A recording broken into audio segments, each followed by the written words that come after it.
শুনছিলেন বিটিএসসি শিরোনাম, এবারে জানাচ্ছি বিস্তারিত। গতকালকে রাজধানীর গুলশান এলাকা থেকে আটক করা হয় প্রায় 1.5 শতাধিক তরুণ যুবককে। ঘটনাস্থলে গেলে জানা যায় এই সকল তরুণ যুবক বাবা মার কাছ থেকে টিউশনির নাম করে টাকা নিয়ে প্রতিদিন তাদের প্রেমিকাকে খাওয়ায় ফুচকা এবং চটপটি। এছাড়া পুলিশ সূত্রে জানা যায় চক্রের লিডার রোমিও খান পুলিশের হাত ছেড়ে পালিয়ে যায়। শেষবারের মতো তাকে বলতে শোনা যায়, মামা চটপটিতে টক কম দিও, আমার জান ঝাল খেতে পারে না। এদিকে অবরোধের কারণে চরম দুর্ভোগে পড়েছে দেশবাসী। তরুণ যুবক সকল বয়সের মানুষ রাস্তায় ভিড় জমিয়েছেন লাইন ধরে।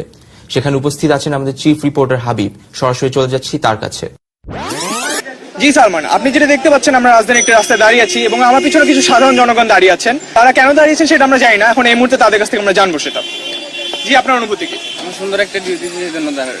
আচ্ছা, আপনার অনুভূতি কি? মনে করেন খুশির ঠেলায় আমি এখানে দাঁড়িয়ে আছি। খুশি ঠেলা দাঁড়িয়েছে। জি, আপনার অনুভূতি কি? আমার এখানে খুব ভালো লাগতেছে, তাই এখানে আমি দাঁড়িয়ে আছি। আপনার খুব ভালো লাগছে। আচ্ছা জি, আপনার অনুভূতি কি?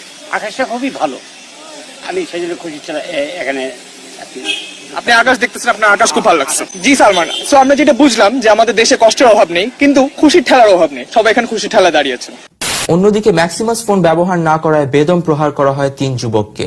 ঘটনা সূত্রে জানা যায় ম্যাক্সিমাস ফোনের স্টাইলিশ ডিজাইন এবং লেটেস্ট টেকনোলজি থাকা সত্ত্বেও এই তরুণ যুবক কিনেছে বেশি দাম দিয়ে বাজে বাজে ফোন। এতে ক্ষুব্ধ হয়ে যায় এলাকাবাসী এবং তাদেরকে বেদম প্রহার করা শুরু করে। ঘটনাস্থলে উপস্থিত আছেন আমাদের স্টাফ করেসপন্ডেন্ট বাবু। সরাসরি চলে যাব বাবুর কাছে। হ্যাঁ বাবু, আপনি কি আমাকে শুনতে পাচ্ছেন? জি সালমান, আমি শুনতে পাচ্ছি। আপনি শুনতে পাচ্ছেন? জি, আমি শুনতে পাচ্ছি বাবু। সালমান, আপনি কি পরিষ্কার শুনতে পাচ্ছেন? হ্যাঁ ভাই, আমি শুনতে পাচ্ছি, আপনি বলেন। আলহামদুলিল্লাহ, ম্যাক্সিমাস মোবাইল থেকে ফোন দিয়েছি বলে হয়তো শুনতে পাচ্ছেন। সালমান, আমি এই মুহূর্তে রাজধানীর একটি ব্যস্ত মোড়ে অবস্থান করছি। আপনি দেখতে পাচ্ছেন আমার পিছনে সেই 3 যুবকের একজন বসে আছেন যারা এরকম বোকামিপূর্ণ একটা কাজ করেছেন।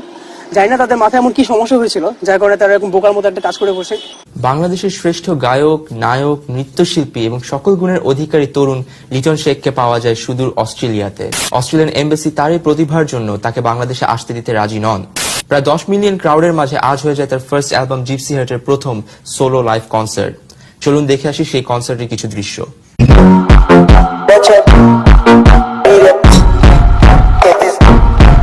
দেখছিলেন ম্যাক্সিমাস নিবেদিত দুপুরের আফটারনুন সংবাদ। বিদায় নিচ্ছি আমি সালমান মুক্তাদির। গুড আফটারনুন থেকে।